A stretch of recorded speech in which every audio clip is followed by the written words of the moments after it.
All right. Alrighty. Well, technically I'm recording, and this would be our 30 seconds worth of. Hit mute, poke. Yeah. Don't forget to unmute later. Holy crap! We invite him onto our show, and he takes it over. So, are you gonna ask him to do the dance? Nah. No. All right. Well, poke. Go ahead. Why don't you do your dance? And Ro, why don't you put yourself on mute? Poke, dance, monkey, dance. Fine, be that way. Alrighty, guys, here we go. In 5, 4, 3, 2, 1.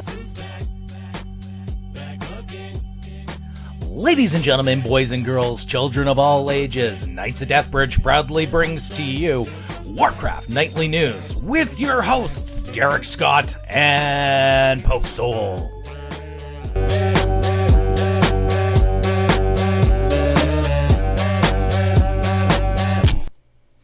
Good evening and welcome to Warcraft Nightly News, the only vodcast that happens to butcher more names than a Donald Trump speech. I am your host, Derek Scott. With me is the man, the myth, the legend, Pokebear. And on this particular episode, if you guys are looking at, if you guys are on the YouTubes, you will see a new logo sitting in the center of our screen. And that is the Rhelm Maitenance logo. I am proud to announce that this month's Community Spotlight is the man who has done more for the World of Warcraft podcast community than SoundCloud or iTunes. Ro! Why don't you come off mute? Why don't you say hello? Well, Darek and Pokey Soul, it's a pleasure to be on the show once again. It feels like ages since the last time we talked, and I'm really glad that I can remember your name after all these months. I know, right? We tried setting this up back when we were on the old network of Quest Gaming Network, and we were doing Warcraft off the record. But for whatever reason, our schedules just didn't match. And we tried so desperately to get you onto that particular show that I actually learned how to say Ro. Because honestly, me and Poke corrected me umpteen bazillion times about it. And I wish I had it queued up. I wish I still had the particular episode from that where I called you Ro, and then it kind of turned into this like big game, sort of like Cool Whip. Yeah. And so I may actually put the H in a little bit more in this entire thing, and I appreciate the fact that you called me Darek, because if you're gonna come onto our show and butcher, and this is the perfect show to actually do it. That, and I had to show you that I'd been listening to your podcast because you guys were joking about, I wonder if he's going to make fun of our name. I don't know how I got drug into this with Pokey Soul. But, I'm an equal opportunity name changer. You might as well be Canadian, because we can add U's to every word and make it sound the same. So Pokey Soul may just actually have to stick. Alrighty, guys. Well, on this week's episode, we're gonna tackle this entire week of what could quite possibly be considered as the most insane opening raid week we have ever seen. An announcement that happened late last week with Chris Metzen, the icon, is retiring. And we're going to be talking to Ro and finding out what Rhelm Maintenance actually is, for those people that aren't totally familiar with what it with the show itself. How you guys can find Ro, and how and why this is the most influential show in the podcasting community. I bet if you're listening very carefully, you might hear Ro being a little beet red, because most of the time he spends his entire show talking about shows like Warcraft Nightly News, like The Instance, the Torn Think Tank. Basically, I can drop any podcasting name here, and it is not inappropriate, because I think you have interviewed just about everybody at least once. Some shows, like the Torn Think Tank, are on to their third episode. And Well, then you also gotta. I mean, you've mentioned some really big names out there. You know, Yeah. Torn Think Tank, The Instance, and of course Warcraft Nightly News. Yeah. But let's not forget. There's some smaller podcasts out there. You know that are really great shows like Lagging Balls. And yes, I do spotlight shows called Lagging Balls, and I'm not afraid to do that, because my show focuses not just on big shows, but I aim for the smaller shows too, the ones that are like general ones, or the ones that focus on niche podcasts. It is all about trying to give everyone an opportunity at exposure, and it can be a challenge when there are just dozens upon dozens of podcasts, not just for World of Warcraft, but other Blizzard games as well, which I expanded my coverage to over the past couple years. Well, yes, and honestly, that was why you are so incredibly influential in our community. We were brought on when we were on the QGN network, and we were on episode 20. When I got the email from you saying, "Hey, how would you like to?" And you know, we had a following of, I think, about 10 people at the time. Was it about 10 or was it 11, Poke? I'm thinking it was 10. And I think you guys counted Janelle as the 11th one, right? We're not able to talk about her on this particular show. Okay. Yeah. She may have been the 11th. Rule? That's Like- that's kind of no, it's not a rule. I just wanted to see the reaction from everybody on that one. But no, honestly, we had like no exposure. We were in charge at that time of our own branding and our own marketing and stuff like that.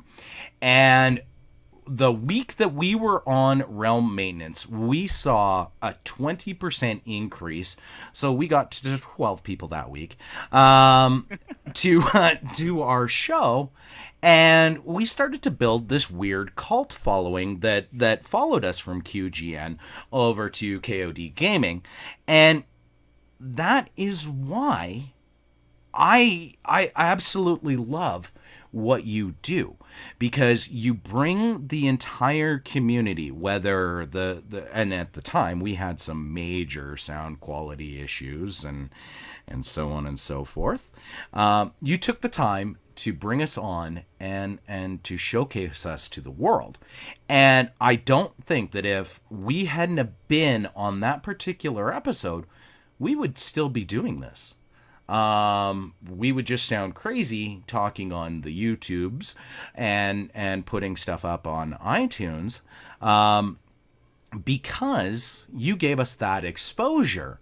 And yes, those big name shows that are hitting 400, 500 episodes that have carved their way through this entire, group of podcasts. And this is one of the heaviest populated podcasts out there. It's taken a little bit of a hit over the past couple of years. But you are instrumental in all of that. And I personally and publicly want to thank you for everything that you have done. It is absolutely amazing. And I bow to you, good sir, because I don't think I could have done it. Well, thank you. The praise is unnecessary. I mean, honestly, I just continue doing what I do. It's not for, for popularity or praise. I do it because I have a passion for podcasting, whether it comes to listening to podcasts or creating the podcasts.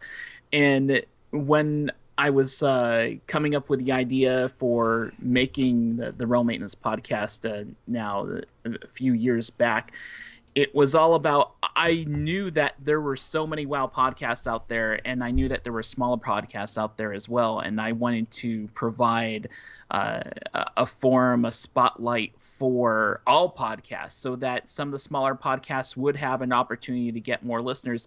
And I never promised anyone, hey, if I put you on my podcast, you're going to get 100 more listeners or 1,000 more listeners.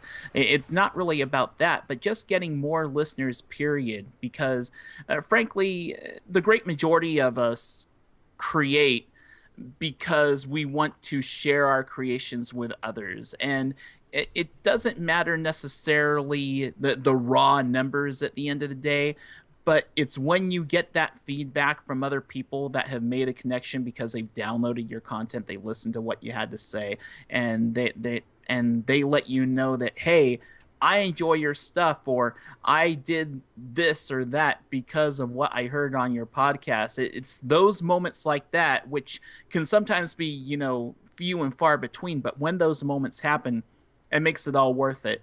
So when I have people like you and other podcasters thanking me for doing what I do, it's like, that makes me feel great, but at the same time, I'm someone who takes compliments like that very weirdly, because at the end of the day, guys, I am just a podcast fan and a Blizzard gamer and a World of Warcraft player like anyone else.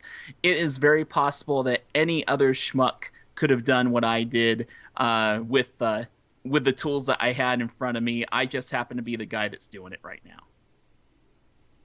Wow, you really kind of summed that up in probably the way that I wasn't expecting. Congratulations. I've been doing this now for, holy crap, almost 90 episodes, and I'm almost speechless, because that is the most humble answer I think that I have ever Notice he says he's speechless, but then he keeps talking, right? Right? Damn you, Poke.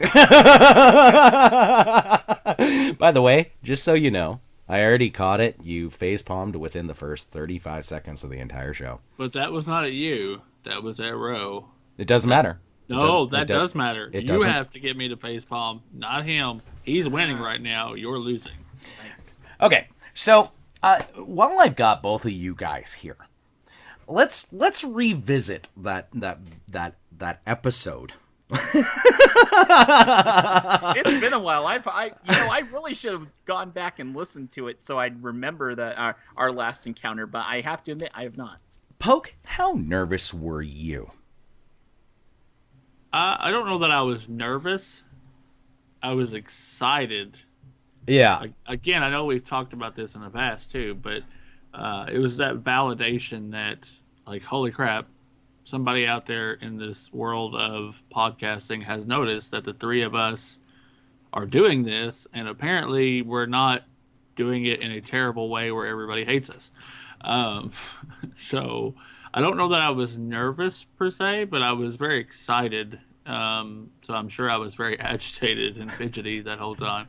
I was so incredibly nervous because here I go from being in the in the front chair where I'm running the show. Now I'm worried about what's going to be asked, and I got to be you.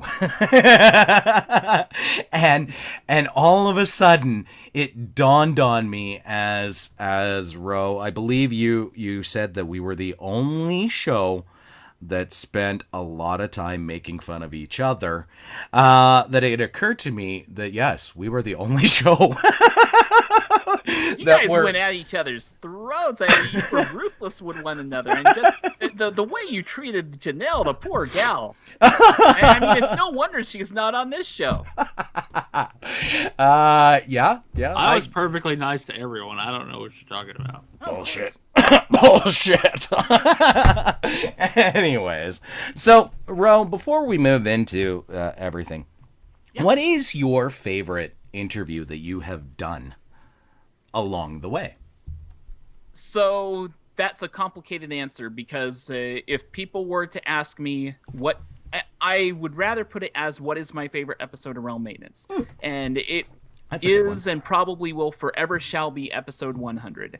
Episode 100, the title of which was called Podcasters and Podcastees, kind of taking a thing from my intro on my show. Yeah. It was all about a bunch of podcasters, not just podcasters, but podcastees, people who listen to the show.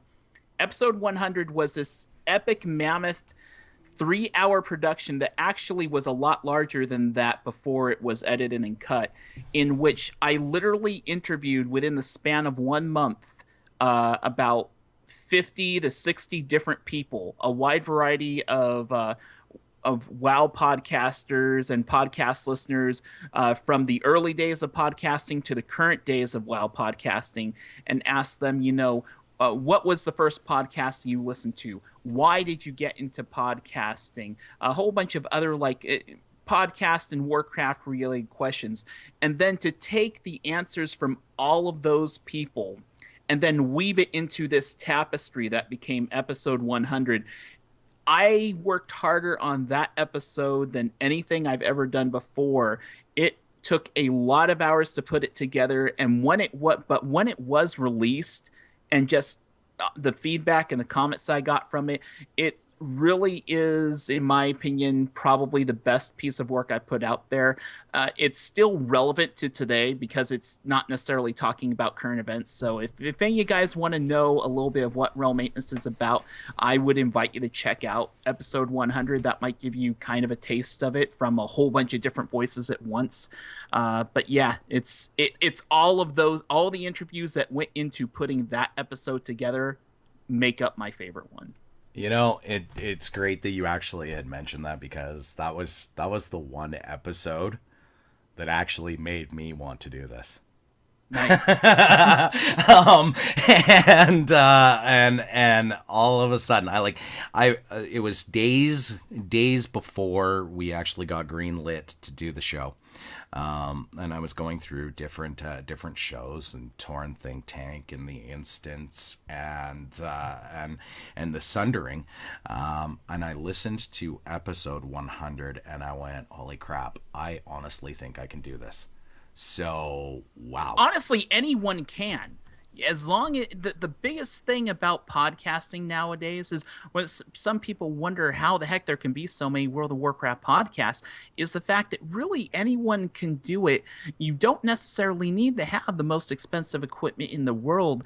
The most important thing to have is confidence, which can be a challenging thing for some of us. I mean, hell, I was dealing with self-esteem and confidence issues with my first, 50 episodes easily. Every single week I wondered, man, does this stuff suck? I don't know. And to be honest, the first 10 episodes kind of did suck, but they got better.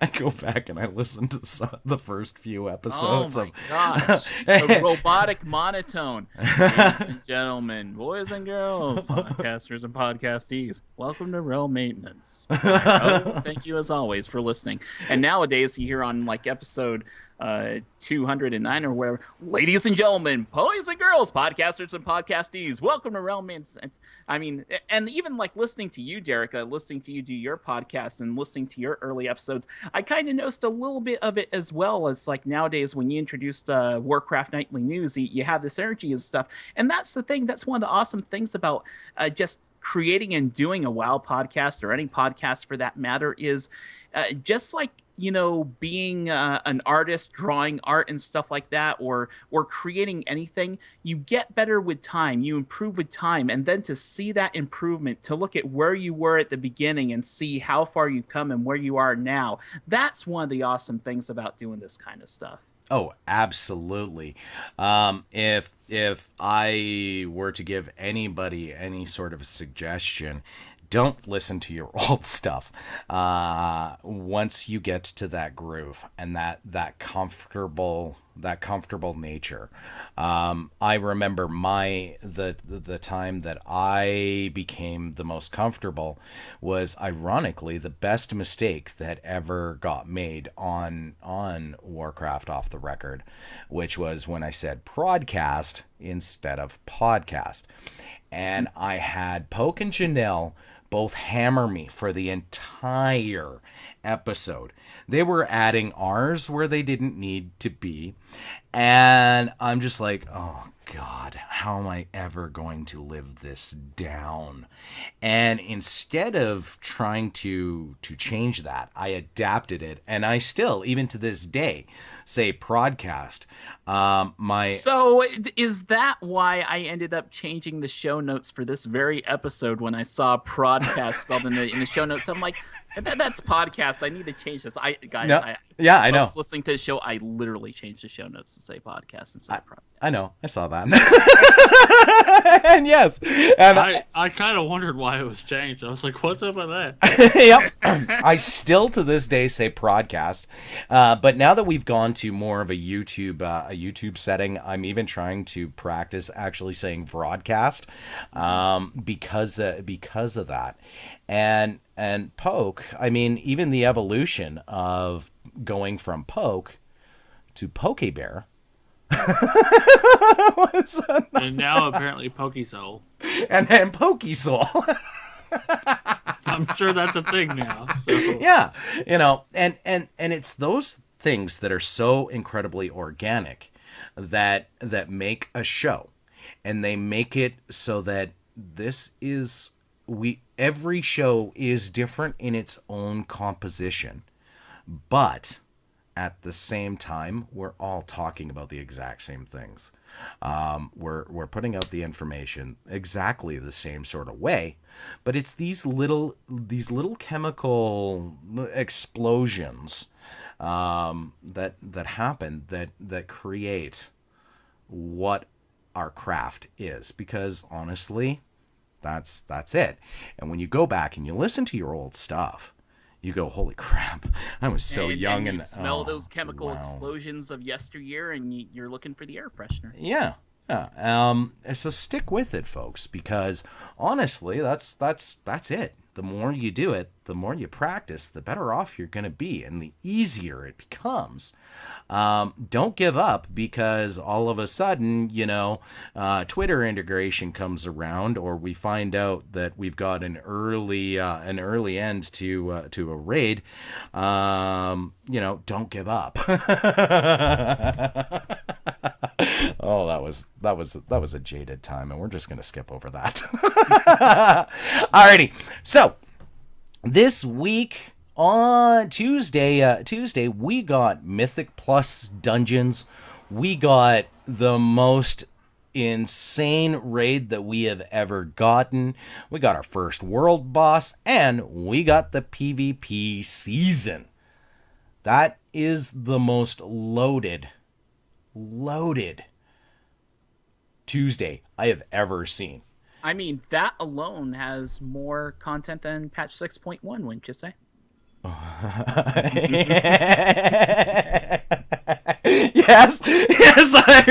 Yes, I totally would, and I was waiting for the ball to drop, going, well, your guys are only gonna get three bosses, and no, holy crap.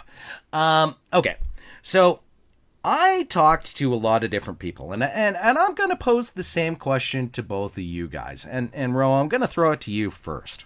Sure. Is this the expansion that has had more content to start off with than any other expansion to date? I'd have to say arguably yes. It depends on, but that also depends on your definition and point of view of content.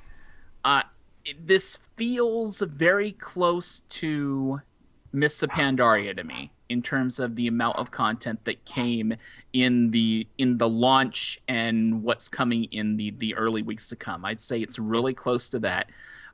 There is an abundance of content to do. Daily quests don't feel as grindy or as much of a chore as they did in Mists of Pandaria, just because of the way that they have this whole world quest system. It doesn't feel like you can run out of content. It feels more like you do content. You run mythic dungeons. You do some world quests. You check your campaign quests. You work on your artifact power. And what I'm noticing on my social media feed and stuff like that is people who they will wow themselves out for the day, and they'll be like, I think I'm done for the day. And they're not unhappy about it. It's just that, like, they don't get everything done that they wanted to do, but that's fine because they still at least had a ton of stuff to do. In these early weeks, I still consider us in the honeymoon period for Legion. And I don't think that honeymoon period is going to stop until even after patch 7.1, because with 7.1 well now on the PTR and everything like that, I feel we can expect to see Karazhan launch possibly either just a week before BlizzCon or just a week after BlizzCon. But I think it's going to come really close around there because but before you know it, guys, BlizzCon's going to be here and they're going to tell us what's in 7.2. I kid you not. Before we get into that, Poke, Yeah. you've opened a can of worms here, buddy. I do that. Poke. And I'm terrible for going off on tangents, so No. I apologize. No, But bringing things back to your original question, I would say, yes, this probably is the most content that we have seen at launch for a World of Warcraft expansion. I feel fairly confident in saying that. Poke, I'm throwing it to you now, buddy. Okay, so exactly what Rose said. It depends on your definition of the word content and what you think content is. Because there's been many expansions where they release things that I didn't care about. Twitter. don't really care. PokeWow. Don't really care. Oh, yeah, okay. Which I Even find though they- hilarious considering your name. I know. I know, right? Not And the check this out. Wild. I You even would think have... that you'd be the pet battle guru. I know. I even have a monk named Pokemonk. Yeah, I know. Just saying. So but bad. I don't like. I mean, don't get me wrong. I'll play some Pokemon. I'm not ashamed to admit that. But I don't want to play it in WoW. Archaeology, didn't enjoy that. I mean, it just anyway. They've done a lot of things that they called content that I didn't think was content, and I don't feel this way this time. Everything they added in is basic meat and potatoes World of Warcraft, but with a new spin that causes you to want to go do it. I didn't want to go do the dailies in MoP. I didn't want to be like, oh, let's travel over here to this lake and then run around and do this and this and this and this and this. Oh, they have different variations of it. That's awesome. Day 3, I've seen every variation, and now I just want to throw myself off of the highest cliff in Kun Lai. So I don't feel that way this time. Like these are all new. And again, yes, we are in that honeymoon period, but I don't see it slowing down. Like I thought after the first week or two things would slow down and World Quest would become kind of tedious. And Let me ask you a question really quick. What kind of feeling do you have when you're doing a world quest in Timbuktu, whatever the flavor zone is of the day that you're trying to do your emissary quest for, and you're doing your world quest, and then while in the middle of doing this world quest, you find, here's a quest line that I haven't even bothered starting out in the middle of nowhere. Yeah, like I'm just running along and I'm like, an exclamation point. What, like, Where did what this is come from? Yeah. So I mean, and I have seen a couple of them multiple times, and that's okay though, because like it's not this, like when they said variation in MoP, there was literally like 3 different quests. Yeah. This is a huge variation. It's sending you to different zones. All of the zones scale. That is a game changer. Like, Yeah. that takes one zone of content and turns it into 5 zones of content. So I would say absolutely 100% yes. Starting content for right out of the gate, This is by far the expansion offering the most content. It's awesome that you guys have kind of skirted something that was great, because the overall answer that I'm getting is the content is great, but it is overwhelming. The amount of stuff that you get to do at 110 honestly is nuts. Well, Just and from picking up just when you start that initial quest, from picking it up from Khadgar, about getting world quests, you have started down this rabbit hole that you can get lost in Stormheim while you're doing just a simple world quest to become friendly, where you now all of a sudden find all of these other quests to do. Then all of a sudden a world boss spawns, and I'm just like, holy crap. I spend legitimately 5 minutes trying to figure out and trying to plan my day as to how I'm going to do what I am going to do. And it is refreshing.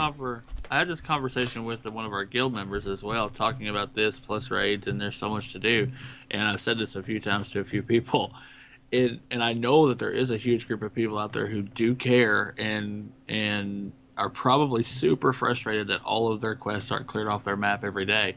But I am to the point that I like there's so much to do. I don't care to do it all anymore. Right. Like, Yeah. I look at the map and I'm like, okay, I need some whatever artifact power. There's 4 quests on here for artifact power today. There's also 2 quests to get an item. I'm gonna do those 6 quests, and if I get those 6 quests done, I'll be happy. Yeah, And I haven't actually been overwhelmed by it. I understand where the overwhelming feeling is coming from a lot of people. I would say that for myself, the reason why I haven't felt as overwhelmed is during that period where we were in Borfire Citadel for a year. You have the Siege of Borgrimmar, now you have Borfire Citadel. During Borfire Citadel, for a good portion of that time, I actually was not playing a whole lot of WoW at all, and it gave me an opportunity to play other games. 2 games in particular that I played during that period of time were The Witcher 3 and Fallout 4. And one thing that both of those games have in common with Legion content is this overabundance of things to do. Multiple quest lines, you can go somewhere and there's always stuff to do. And yes, there is a main quest storyline that's going on. There is a main path of progression that you could be on, but there's all these other things that you could do. And when I was playing those games, I kind of felt in those games a bit overwhelmed by it. But having become accustomed to that kind of content and that kind of experience in those games, when I saw this happen in Legion, I'm like, oh wow, looks like they're taking a page out of the Witcher's playbook for the amount of quests you can do and stuff like that. So I actually kind of felt a bit more in my comfort space here. I can totally understand why so many people feel overwhelmed. Also, I consider it somewhat of an illusion of perspective. I mean, consider this. Consider what life was like for so many of us playing Warlords of Draenor, where you spent 80% of your time in game, if not more, in a garrison. Yep. And now look what you're doing. Look where you're going. Look at all the things that you were doing. You could compare those 2 experiences next to each other, and it is night and day. Yep. Completely. And I have no way to express how incredibly on board with everything that you just said there, because I agree. I spend 5 minutes in Dalaran.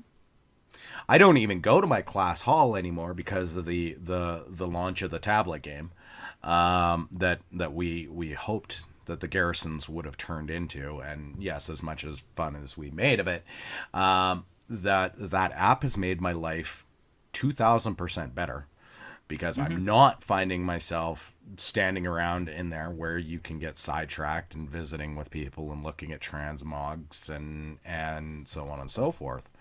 But now I'm out in the world. I'm out farming. I'm out herbing. I'm out doing, and it is great. And this is honestly the foundation of what World of Warcraft is and was.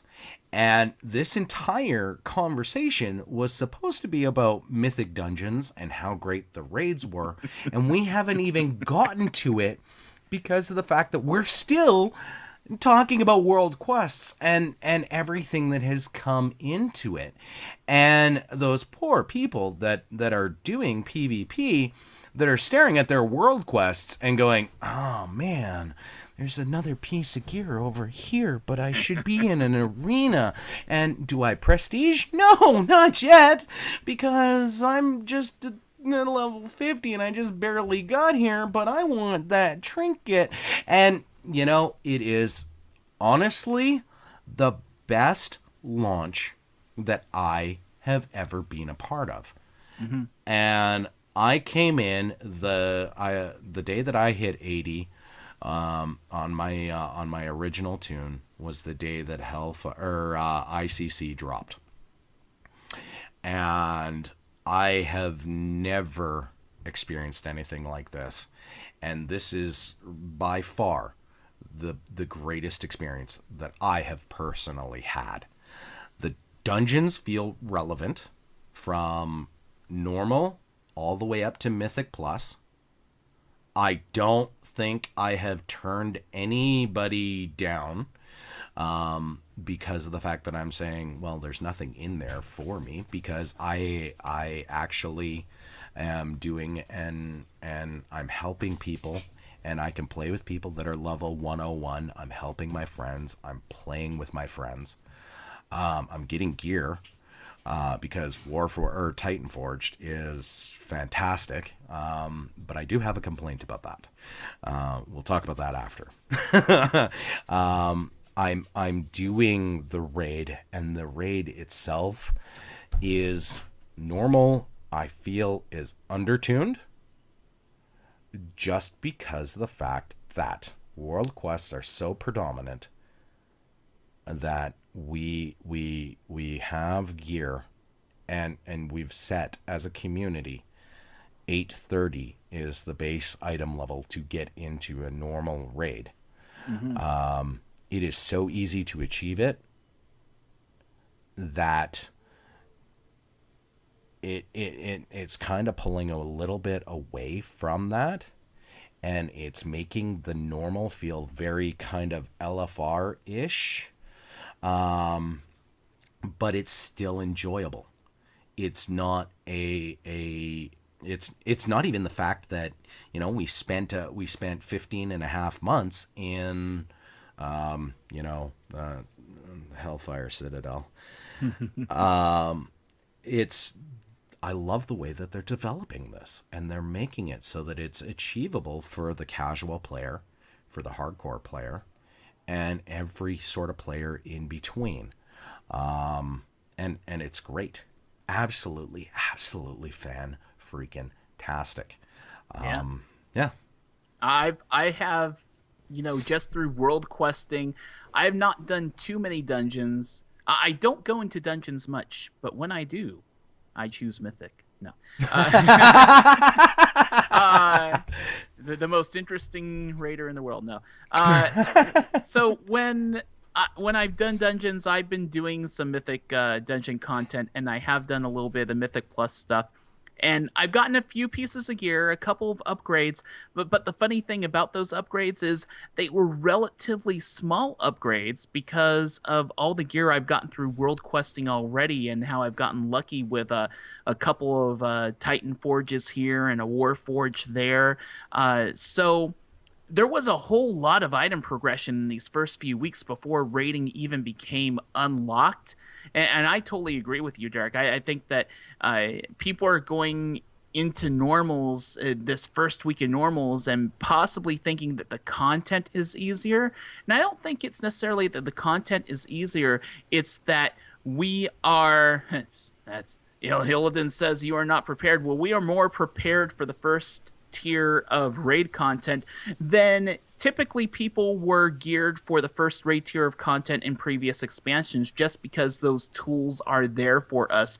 There are different ways, there are different paths to get to uh, being almost geared in normal set gear anyhow. I mean, Yeah. you look at this Mythic Plus content, and what this stuff can scale. You can get rewards at the end of a week that scale up to what, 680, right? Yes. That's just crazy. You have the potential to grab basically pieces of gear that are equivalent to heroic raid gear over time if you invest some time in Mythic Plus dungeon content. And there are a lot of people who find the bulk of the majority of their content playing World of Warcraft was the 5-man dungeon experience. And the dev team is saying, okay, here you go. And you got Karazhan coming down the line, and it's supposed to be this essentially a 5-man raid, a 5-man mythic dungeon experience. And they are giving dungeons so much love. I've seen a little bit of backlash from people that say it's too much about dungeons now, but for the most part, it's a lot of positive feedback about it. Poke, what do you think? Because I know that I keep putting you into impossible groups. That's not.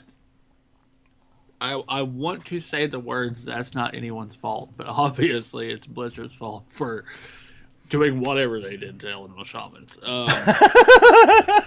And yes, I know Elemental Shamans are not the bottom of the DPS, and I keep having people tell me that. There are 2 specs below us, and I feel bad for those specs as well. But And what are those specs? well, Frost Death Knight, those poor guys, they're getting a buff in the next patch. And actually, I was joking about Elemental Shamans not being viable. I don't think the buff is going to make Frost Death Knights viable. And there's some argument about the other one. So I'm not gonna go there on the second class, because there's some argument about which one falls below the Elemental Shaman and which one doesn't. According to the Sims, it is a Beast Mastery Hunter, but we had a Beast Mastery Hunter in our raid group and was in the top. It was in the top 5. Yes. So Sims don't always tell the whole story. No, they do not. They never do. Correct. And that's the thing. Going into this expansion, Elemental Shamans were showing to be very strong, and then the expansion launched, and it's like, nah. For you. Well, here's the thing. I understand that those other classes are very low DPS, but they're low sustainable DPS. My DPS spikes at like 400k, then I do like 50k for the next 3 minutes. Then I do 400k for 30 seconds, and then I do 50k for the next 3 minutes. And it's frustrating to see that low of DPS on a sustainable portion. Anyway, sounds like your love life. I want to say that that's no one's fault, but obviously it's Blizzard's fault. Everything has to be balanced, though, and they're doing a good job of that with the next situation. I will say this: I have not ran a single mythic and actually completed it.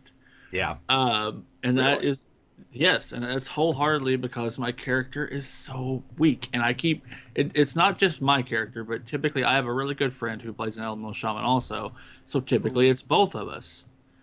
So then there's 2 people in the group that are pulling very non-sustainable DPS. Now, if you have to blow something up, Elemental Shaman all day long, because for 30 seconds I'm number 1 DPS in the group, guaranteed. Mm-hmm. Yeah. But after that, it just literally is a third of the damage of everyone else. So I don't want to say that they're too difficult, because they're not. The mechanics are very easy to get a hold of. The mechanics can be understood. I will say Mythic is not anything to play around with. In the past, people have just ran through Mythics like they're nothing. A Mythic dungeon feels more like a regular raid now. It really does. And you have to know the mechanics, and you have to understand what's going on. Mythic Plus even more so. Yes, Oh, yeah. yeah, exactly. but I enjoy it, and I've got myself like I'm waiting for this patch, so I can get my buffs, and I can be like, here I come, mythics. I'm just gonna tear them apart. The good thing is though, I've been able to get gear from the world quest, so I don't necessarily need to do the mythics to get into raids. So at I would least you I know, would give you some advice as far as mythics go and to like anyone listening, at the very least, do a mythic so that you can get, your mythic keystone. And even if it's like the mythic plus two, level two mythic dungeon, it's like one of the lowest levels of mythic plus. Do it anyway, because as long as you complete one Mythic Plus dungeon, the following Tuesday, you're going to get a chest in your class hall that's going to give you likely a significant upgrade to your gear. Yes.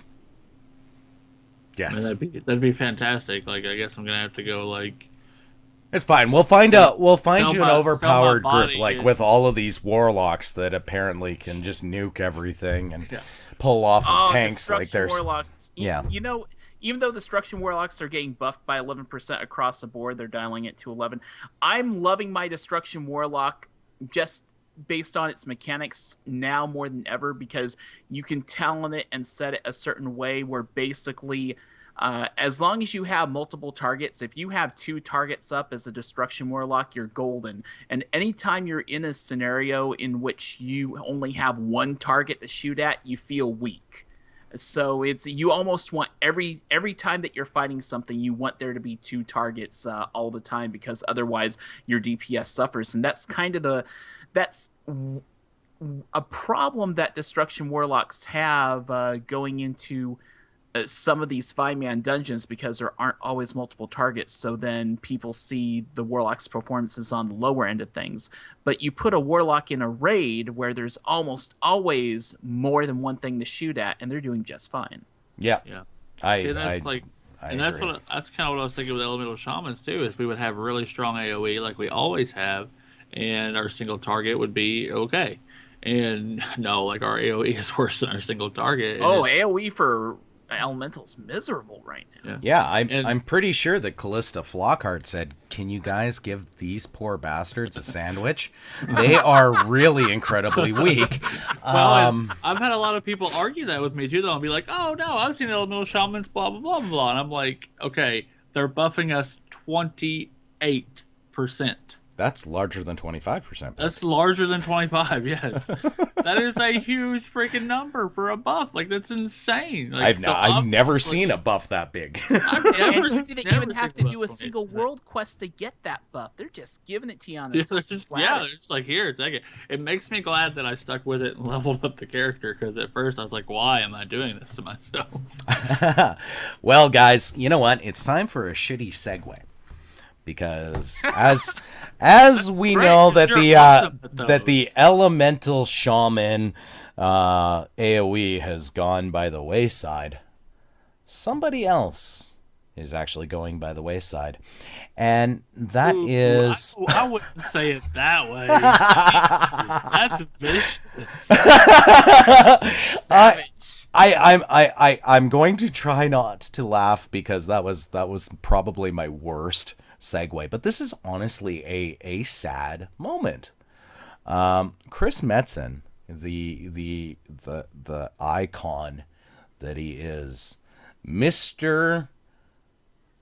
Everything.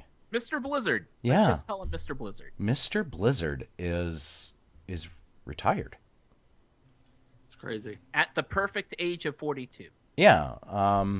Yeah, I'm thinking that I need to get a job at Blizzard so I can retire at 42. But anyway, You know, I'm 4 years away from a Chris Metzen retirement, so we're gonna have to start a Patreon.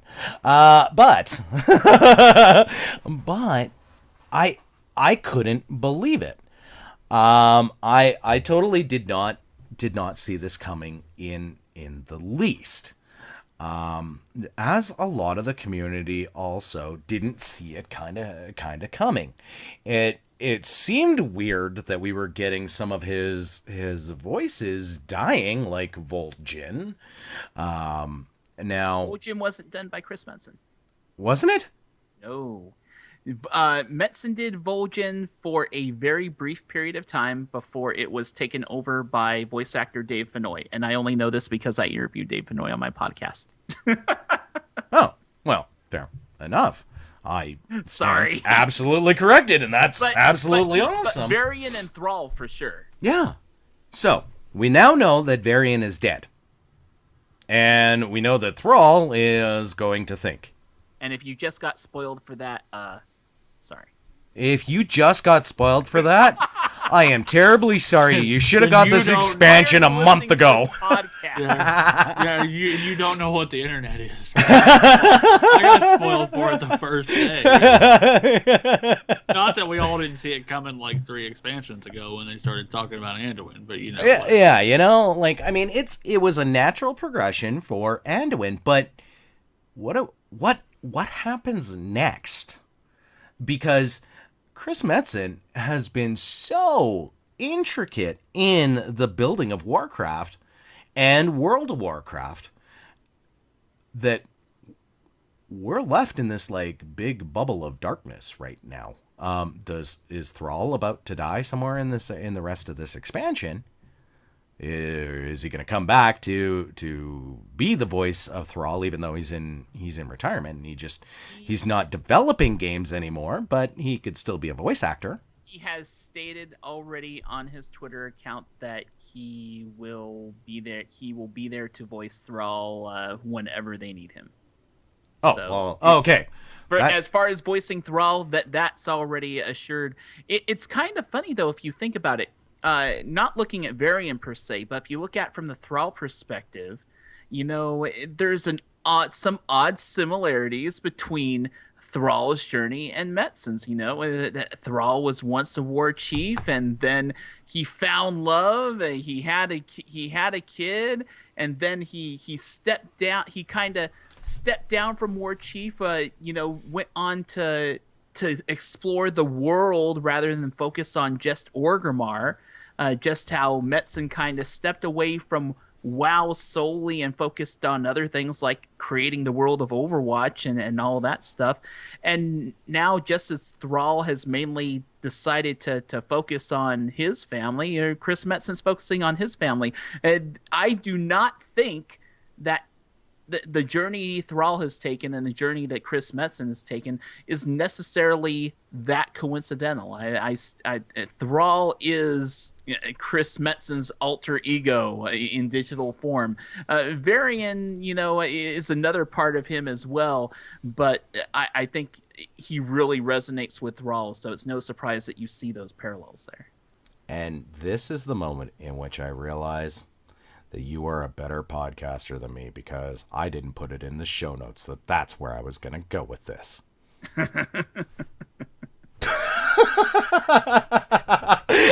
You stole my entire next bit. I'm a hack. I called Nobu a hack last month. This time I'm the hack. Got it. I'm here all week. Try the veal. Yeah. I have nothing. Poke, go. I had a 10-minute rant just taken away in 45 seconds. You just got destroyed. I'm actually not surprised to see this happen. Yes, I was surprised that he's 42 years old and he's retiring, but I'm going to be completely honest here for a minute, and you can send all hate mail to me if you want, but if I worked for Blizzard for the last 22 years and I saw the launch of Legion, I'd be like, we're up, I'm out. Yep. Like, that's it. Can you end I'm on done. any higher a note that having a movie about Warcraft made, launching Overwatch and Legion, does it get better than that? I mean, I have no issue with him being like, I'm out.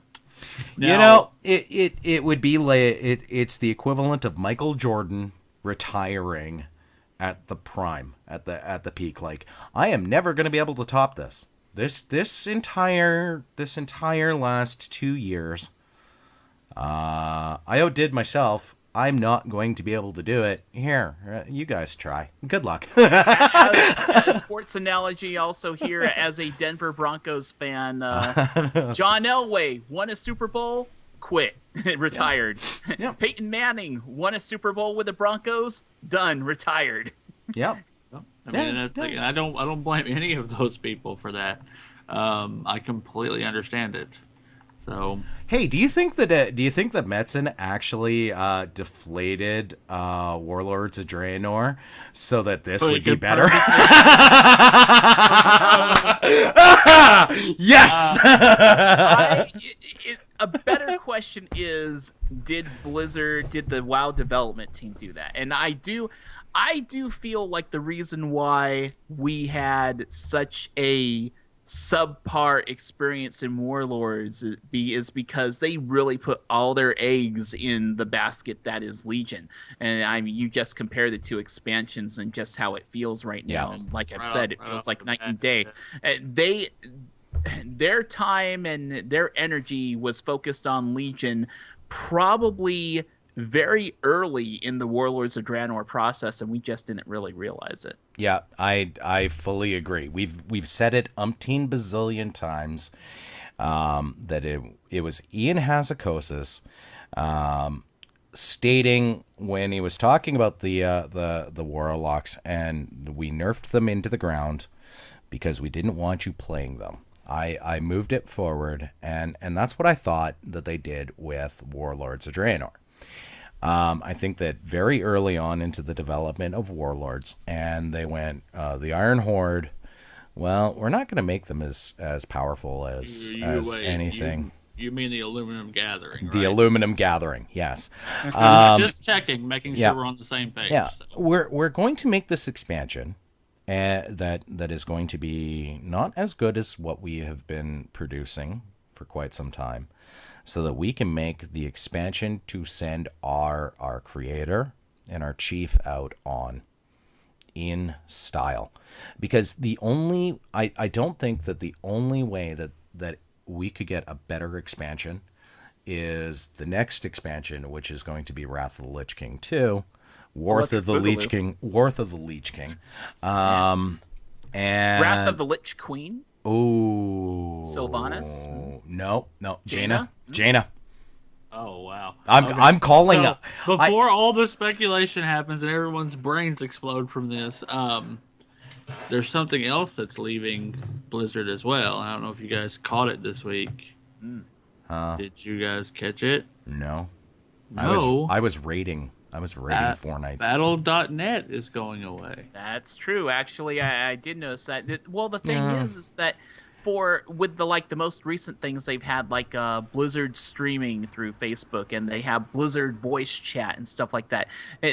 They've gone away from the whole Battle.net name because in their explanation they said it was confusing for some people to have, there's Blizzard and Battle.net, and they just wanted to go with like one naming and one branding. Yeah. And since everyone has an online gaming service now, Battle.net doesn't seem like that special a thing, so they just want to stick by their company name. Yeah. And which I completely understand, but at the same time it was sad for me, like remembering like I'm pretty sure I set my Battle.net count up the day that Battle.net got set up. Like, yeah, I mean, like, it was sad to see that name go. I do understand, because even back then I was like, I'm playing this game.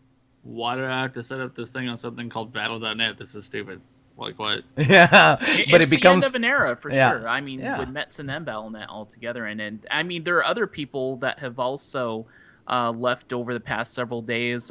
James Waugh, who's like the senior director of creative development, the lead character artist for World of Warcraft. I want to say Tyler Murphy, I think. Yes. This is such a bad time to leave, though. Like, not necessarily. They've launched the ship.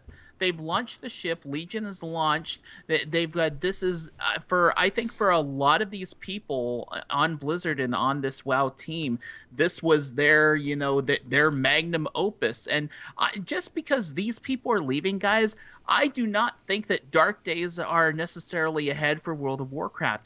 Just because these people leave doesn't mean that, oh no, that's it, Warcraft is over.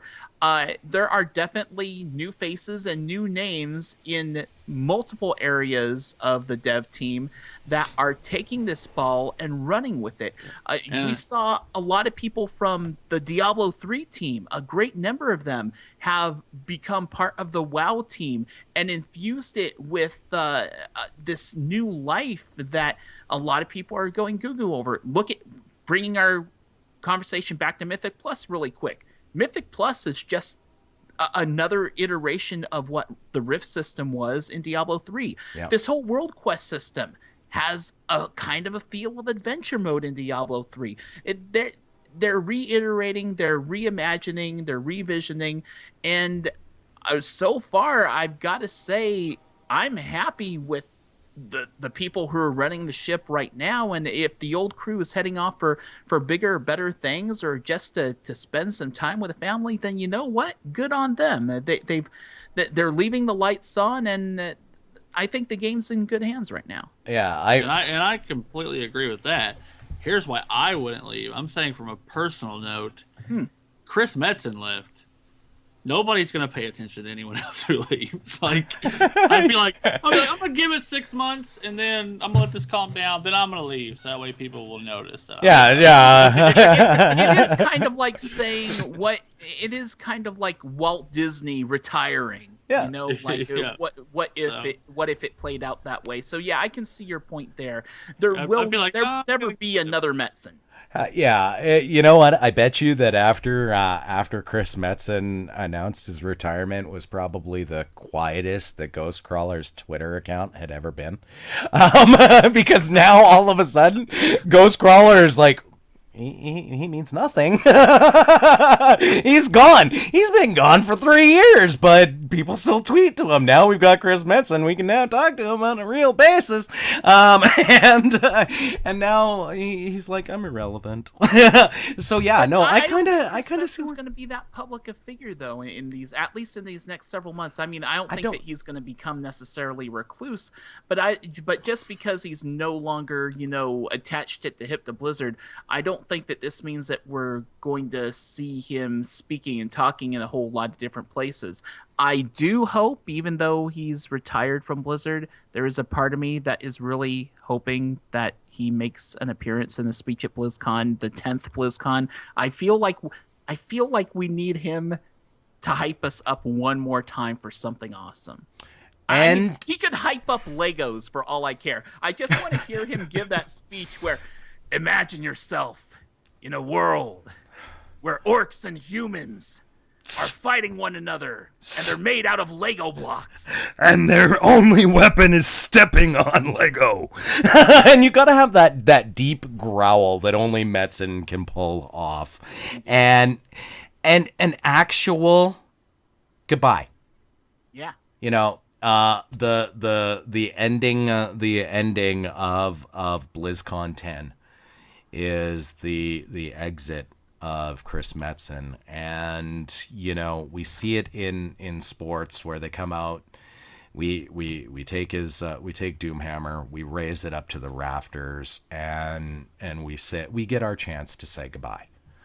And I agree with you, and I would not be surprised if we see more of Metzen through BlizzCon this time than we have in the past. And we will see a completely relaxed and completely different Chris Metzen than we have seen, more as the person as opposed to the public figure that he has been. Now, because of that, and I don't foresee him totally dropping off of the face of the planet. Coming back to do interviews, to hit up Twitter and talk about World of Warcraft, from him not developing it anymore, very similar to what we've seen with Ghostcrawler, would be absolutely fantastic, because now all of a sudden you get this person who spent and devoted 20 years of their life, 22 years of their life building this franchise that peaked at over 13 million people, that has become an icon in every walk of life, It doesn't matter if you're an old person. I had a 60-year-old person pick up Legion from the store that I was actually I was frequenting, and I watched it and I was just like, holy crap! And we're losing Metzen, and this is him. This is a tribute to him, and I'm going to say it because I don't think that I would ever be able to ever say it outside of this particular show. Mr. Metzen, if you want to be on Warcraft Nightly News, I will move heaven and earth to make that happen.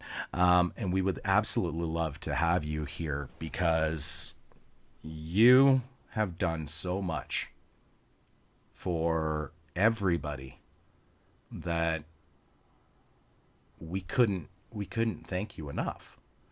If it weren't for everything that you did, the three of us would not actually be talking right now. That's true.